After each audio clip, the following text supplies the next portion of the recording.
Everyone, welcome back to my mini blog. সকলে কেমন আছো? আশা করি খুব ভালো আছো। আমিও খুব ভালো আছি।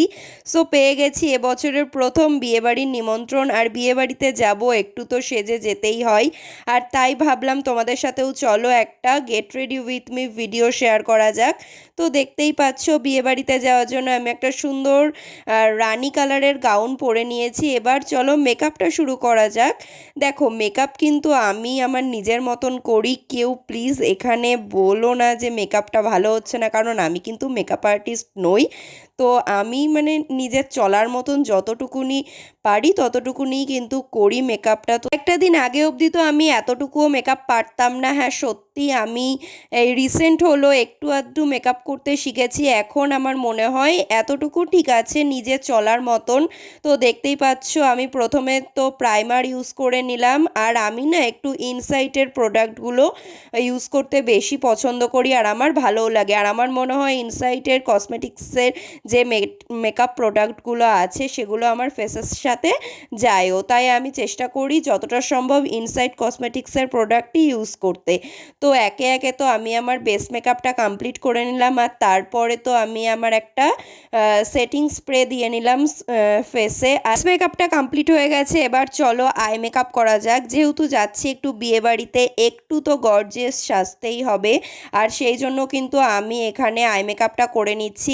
আর মেকআপের মোস্ট ফেভারিট পার্ট হচ্ছে আমার কাছে লাইনার পরা। ইয়েস, যারা যারা আমাকে চেনো তারা সকলেই জানবে আমি লাইনার পরতে প্রচণ্ড পরিমাণে ভালোবাসি। আর এই দিকে দেখো এখানে আমি ঘটিয়ে ফেলেছি একটা কাণ্ড। মাস্কারা লাগাতে গিয়ে আমার যে কী অবস্থা করে ফেলেছি। তারপরে তো একটুখানি মানে লুজ পাউডার দিয়ে ঠিক করে নিলাম। আর এদিকে এসে দেখছি আমার ভাই চলে এসেছে রিং লাইটে ফটো তুলতে। তো রিং লাইটটাই তো খারাপ হয়ে গেছে, যতটা রুমের আলো আছে ততটা দিয়েই এখন মেকআপ দিতে হচ্ছে। যাই হোক, তারপরে তো দেখতেই পাচ্ছ আমি একটা সুন্দর শেডের লিপস্টিকও পরে নিলাম। এইবার একটু মেকআপটাকে চিকচিক করতে হবে, যেহেতু বিয়েবাড়িতে যাচ্ছি আমার ফেসটাকে তো একটু ঝকমক করতেই হবে, তার জন্য দিয়ে নিচ্ছি হাইলাইটার। আর এখানে আমি আমার গুল্লু ভাইকে জিজ্ঞেস করছিলাম ভাই আমাকে কেমন লাগছে, আর ওর কাছে তো আমি সবসময়ই সেরা। সো যাই হোক, তারপরে এখানে আমি কানের পছন্দ করছিলাম যে আমার কাছে এই দুটো কানেরই অপশান ছিল। লাস্টে দেখলাম এই লং কানেরটাই আমার ফেসের সাথে যাচ্ছে।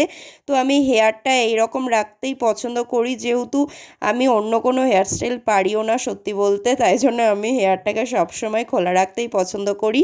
তো দেখে নাও ফুল লুকটা তোমাদের কেমন লাগলো জানিও। ভিডিও এটুকুনি আজকের জন্য, বাই। দেখা হচ্ছে নিউ ভিডিও।